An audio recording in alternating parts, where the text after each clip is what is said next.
Salam sejahtera, anda bersama saya Reza Zulkafli dan ini Niaga Awani. Kita mulakan dengan perkembangan dalam negara. Meskipun mencatatkan pertumbuhan keluaran dalam negara kasar 0.7% bagi suku pertama 2020, penganalisis dan juga ahli ekonomi yakin dengan masa depan Malaysia dalam tempoh 6 hingga 12 bulan akan datang.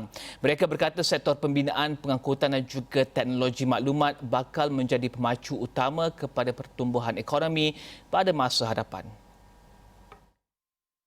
Ketua Ahli Ekonomi Bank Islam Malaysia Berhad, Dr. Muhammad Afzal Nizam Abdul Rashid berkata, pertumbuhan KDNK suku pertama 2020 berada dalam jajaran sasaran unjuran 1%.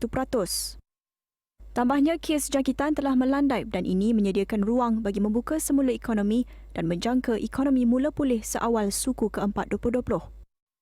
Pengurus Penyelidikan Institut Demokrasi dan Hal Ehwal Ekonomi Ideas, Lau Zhengzhu, yang turut bersetuju dengan kenyataan itu, berkata bacaan pertumbuhan KDNK berada dalam jangkaan.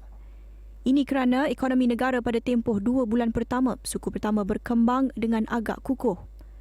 Ini membantu mengimbangi penurunan drastik aktiviti ekonomi susulan pelaksanaan Perintah Kawalan Pergerakan bermula 18 Mac.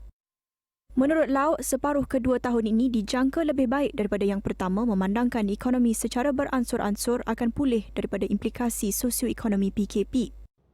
Sementara itu, Profesor Dr. Muhammad Nazari Ismail dari Fakulti Perniagaan dan Perakaunan Universiti Malaya berkata, sektor IT dijangka mencatatkan pertumbuhan, terutamanya subsektor berkaitan perkhidmatan dalam talian. Beliau berkata impak pandemik telah menunjukkan hubungan digital penting kepada daya tahan masyarakat dan kesinambungan perniagaan dalam tempoh krisis dan bagi penyedia infrastruktur ini akan terdapat permintaan yang lebih tinggi untuk hubungan yang mungkin diimbangi oleh kejutan negatif. Dan bersama kita untuk melihat kepada angka KDNK yang diumumkan semalam, penganalisis ekonomi bebas Profesor Emeritus Datuk Dr. Zakaria Abdul Rashid. Doktor, pertama sekali pertumbuhan 0.7% untuk suku pertama 2020.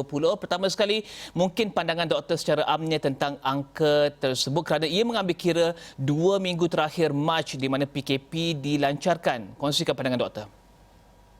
Terima kasih banyak, Rizal.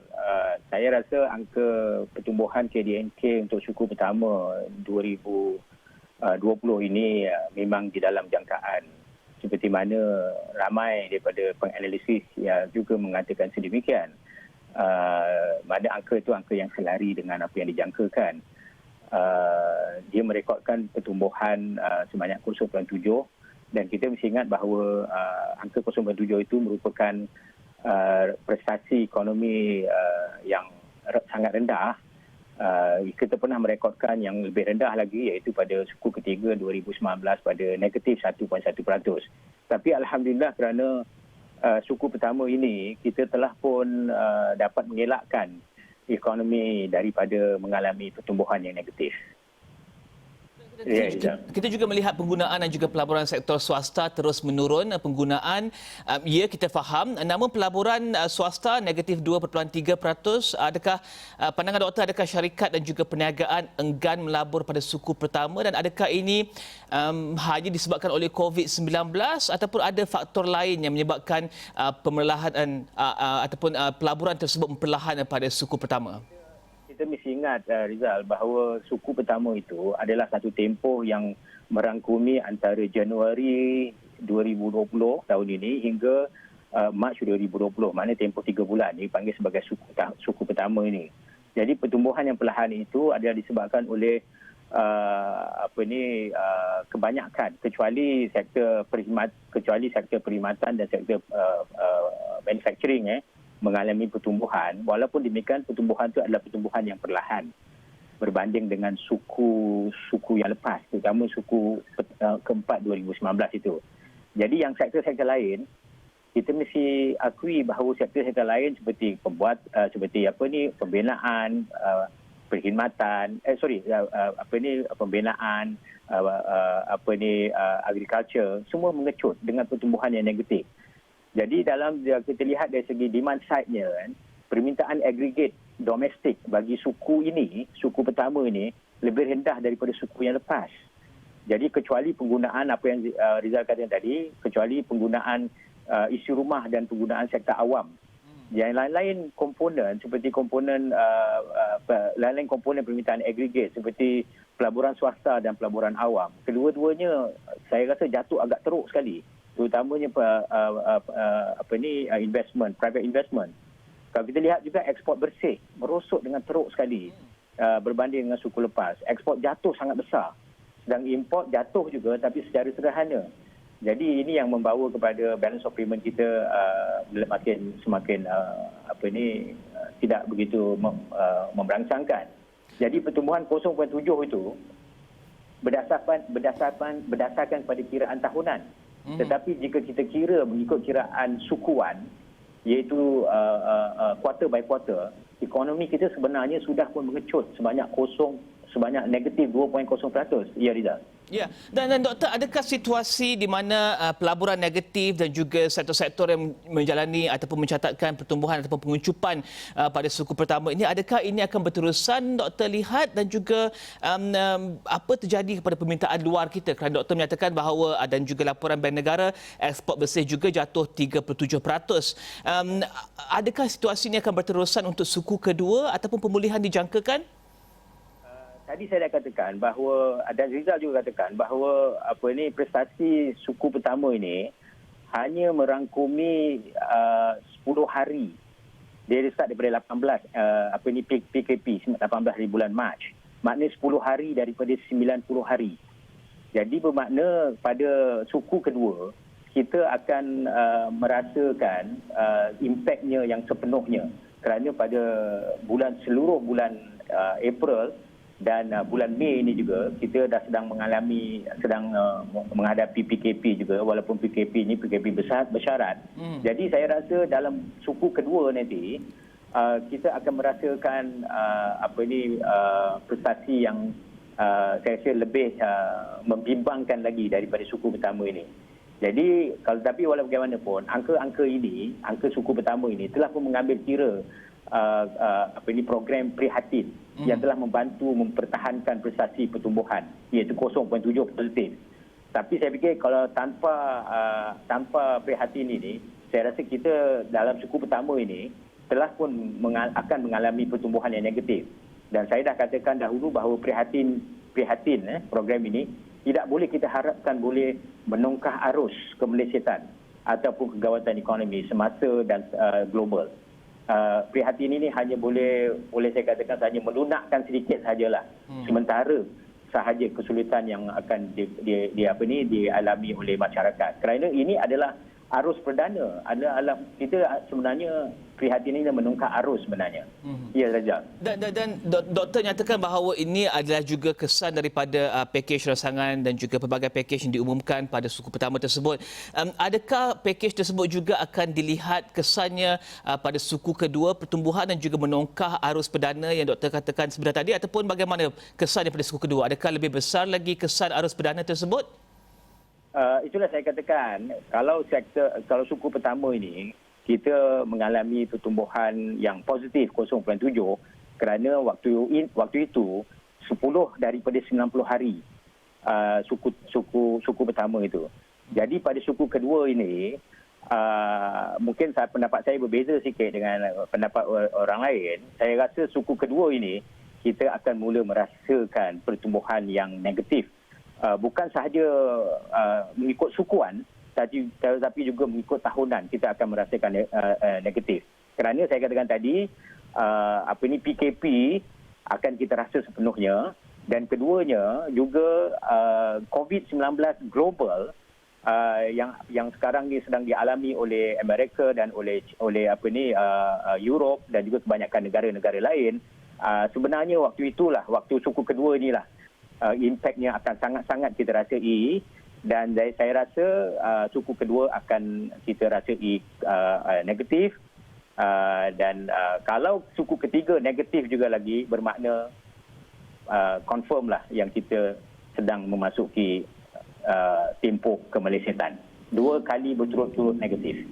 Dan kita ingin melihat kepada angka pekerjaan bergerak ke depan ni, Doktor. Kita dapat lihat angka pekerjaan pada bulan Mac di mana angka pengangguran meningkat kepada lebih 600 ribu untuk pada bulan Mac tersebut. Bagaimanakah pertumbuhan 0.7% dan juga jangkaan suku kedua yang lebih teruk tersebut akan diterjemahkan kepada angka pekerjaan, dan juga sektor manakah yang mungkin lebih terkesan, kerana kita dapat lihat bagaimana sektor yang bertahan adalah sektor perkhidmatan dan juga pembuatan. Adakah sektor ini mungkin akan terkesan pada suku kedua nanti? Sebenarnya guna tenaga dan juga KDNK dia bergerak seiring. Jadi kalau katakan KDNK mengecut pada suku kedua yang seperti mana jangka saya lah, mungkin berbeza sikit dengan jangka orang lain, tapi saya rasa dia akan mengecut. Jadi kalau dia mengecut, bermakna pengangguran juga akan meningkat. Kalau tadi dikatakan pada suku pertama, pengangguran telah mencapai sebanyak, saya rasa 3.9%, iaitu sebanyak 620,000 gitu agaknya penganggur. Maka pada suku kedua nanti bilangan itu akan lagi bertambah lagi. Dan saya telah melakukan beberapa congakan juga.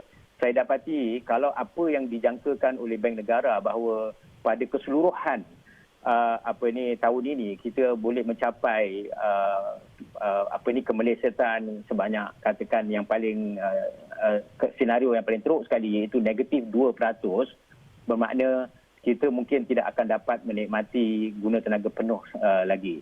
Jadi